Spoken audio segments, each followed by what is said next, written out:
ತಾಯಿಯಾಗಿ ಮಮತೆಯಿಂದ ಬೆಳೆಸಿದೆ.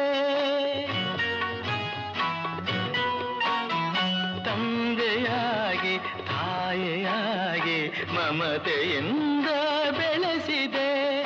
ಬಿಸಿಲು ಮಳೆಗೆ ನರಳದಂತೆ ನಿನ್ನ ನೆರಳಲಿ ಸಲಹಿದೆ. ಆ ಪ್ರೀತಿಯ ಮನ ಮರೆವುದೇ.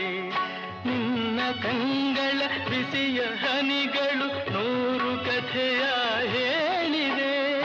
ನಿನ್ನ ಪ್ರೇಮದ ನುಡಿಯ ಕೇಳಿ 100 ನೆನಪು